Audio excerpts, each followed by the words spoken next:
Hi, I'm E.D. Lewis and welcome back to the channel.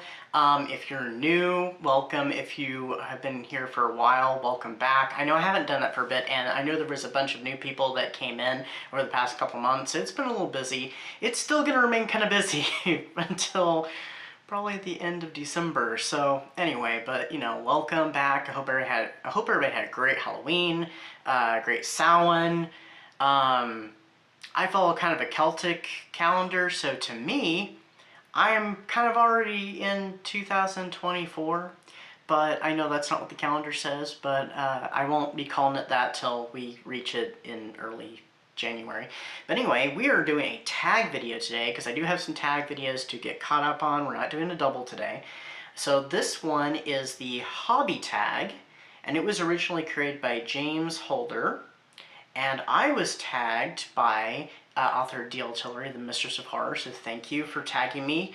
I think she knows that I love doing tags, so which I do. So, anytime anyone wants me to do a tag, I may be a little behind. I'll get to it eventually, because there's a tag that I am still way behind on from months ago. And it's not because of time, it's because I'm not sure what to do with it, but I will do it eventually. So, anyway. This is the hobby tag, and there are 5 questions, and I meant to actually have prepared answers for this. I just haven't had a moment, so we're going at it, right off the top of my head. So first question is, within your personal library, do you collect books? For example, specific authors, editions, publishers, genres, etc. Yes, I do. So I collect Gothic books, Gothic romance mostly, Gothic horror, some Gothic mystery, I think a little Gothic fantasy, and they're not just on my shelves, they're also on my Kindle. So, I mean, here's some examples. Like, here's a Barbara Michaels book right here. And this is The Master of Black Tower. So I collect, those.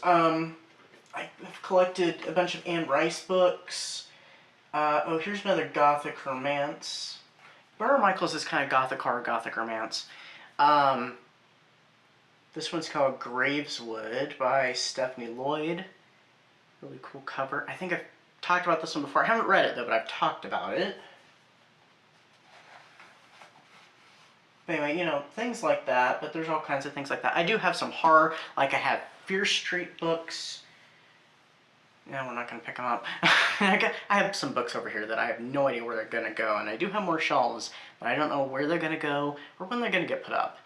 And I also have point horror books too, so I have all kinds of things. But I also have some Tarzan books downstairs. So kind of the classic Tarzan books by Edgar Rice Burroughs. I have a little bit of Agatha Christie, but mostly what I collect is Gothic books, and that's most of my library. Like this whole side and the 2 shelves down there, they're all Gothic.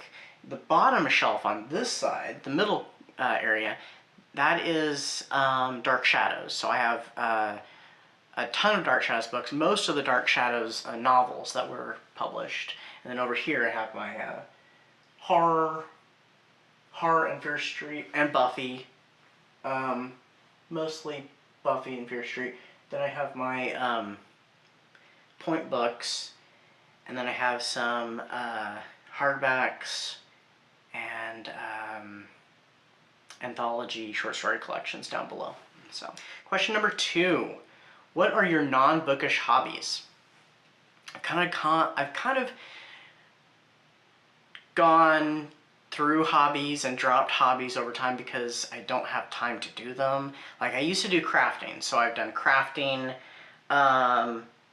I don't do that so much anymore. I used to make my own little props and stuff for like costumes and stuff like that, Halloween and whatnot, and kind of just for make-believe, because when I first got into Star Trek when I was in elementary school, I think I was in 1st or 2nd grade. I'm thinking 2nd grade. I'm not sure. I had made, from the paper, the cardboard rolls and other pieces of cardboard, I made my own phasers and communicators. Unfortunately, I don't have those anymore. They kind of fell apart. They were taped together, and I painted them.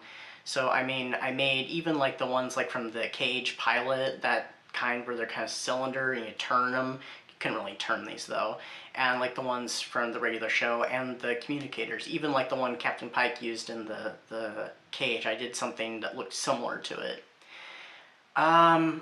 Other non-bookish hobbies. I used to play violin in high school and middle school, but I ended up dropping that. I don't do that anymore, unfortunately.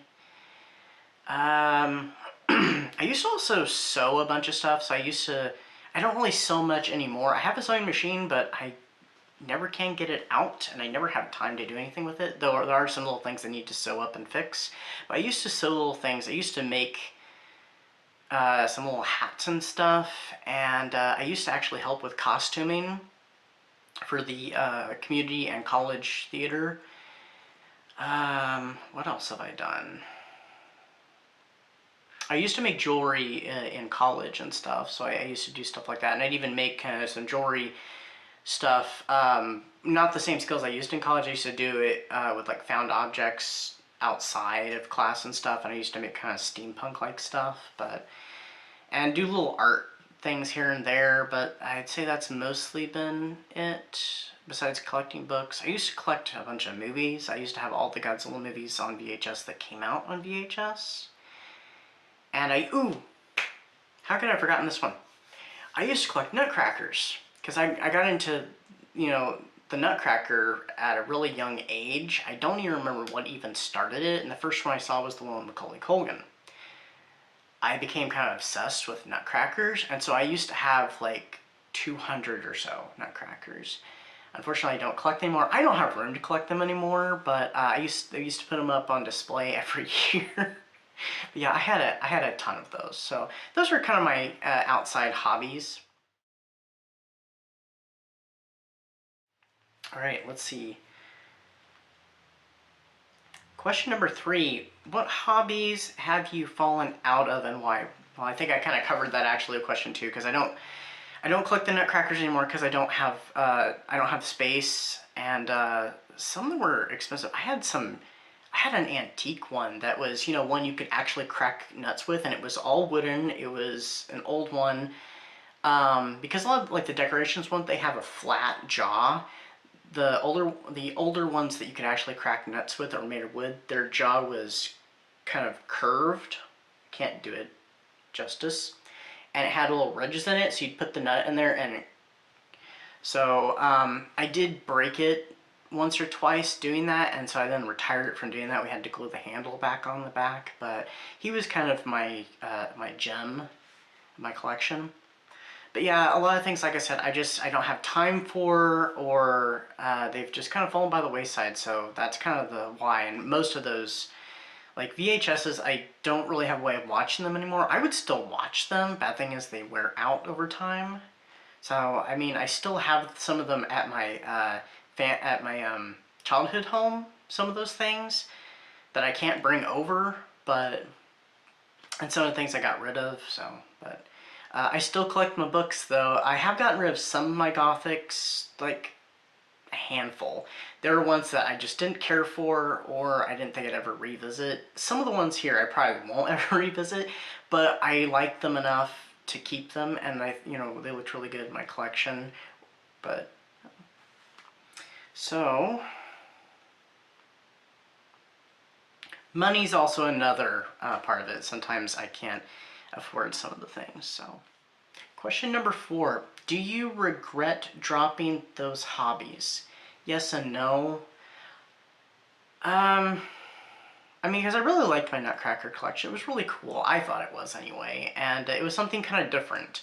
The crafting, I miss it. Just doing a little craft. I mean, I have gotten to do a little bit, like, the one I did for Halloween. I did this like a couple days before Halloween. That was a cute little craft. It was one that you bought and pre-done, you just put it together, but still, it's crafting.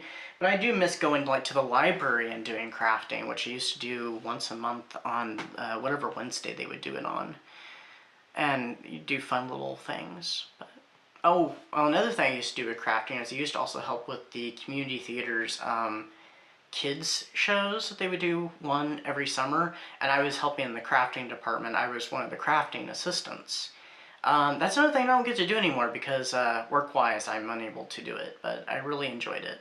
So But yeah, I do wish that I had been able to continue several of these, but some of them it's perfectly fine that I don't do them anymore. And number 5, what hobbies do you wish you had? I kind of wish that I could do bookbinding, because I think that'd be really cool to do. I've gotten to see some of it done. I don't think I ever got to do a bookbinding craft though, but I think it'd be really cool to do that. Play the piano would be something I think would be cool. I don't think it'd be something I do all the time, but it'd be something I kind of wish I knew how to do at least. I can pluck out a few little keys with like my finger, but that's it. But I don't know if there's any other hobbies I wish I could do. Well, candle making would be kind of cool, I think. You know, even the sculpting ones, to sculpt the different candles, I think that'd be really awesome to do too. But anyway, time. There's not enough time in the day. Like, I wish I could watch more booktube videos, because I am still really behind. And anybody who's watching, if I'm behind in your videos, I am so sorry. I'm trying to get there. It's hard to get caught up, especially when you've been busy. So I'm hoping to get there at least somewhat. Okay, so the next bit is to tag people, and I'm not really sure who to tag. You know, I'm gonna tag Rod Gilly Writer. Who else am I going to tag? I don't know if MJ at Reading This Life has done this. I'm gonna tag MJ too. And by the way, if anybody who I tag for any video doesn't wish to do said tag video, it's perfectly fine. I completely understand. Sometimes tagging, tags are not your thing, or you don't have time for them. And sometimes tags are hard. I mean, I think they're fun, like every one I've done, but yeah, sometimes they can be kind of hard to come up with answers. So, I mean, no pressure on anybody. You can take the invite, or you can, discard it. It's entirely up to you. I don't know anyone else who I want to tag for this, so I'm gonna go with them. So I tag you guys, and anybody else who wants to do this tag, I open it up to everybody else as well. So tag your it. And if you don't have a channel or you don't want to make a video, you can answer the questions down below in the comments. I'd love to find out what you guys' hobbies are. So until next time, stay safe, stay spooky, and happy November. Bye-bye.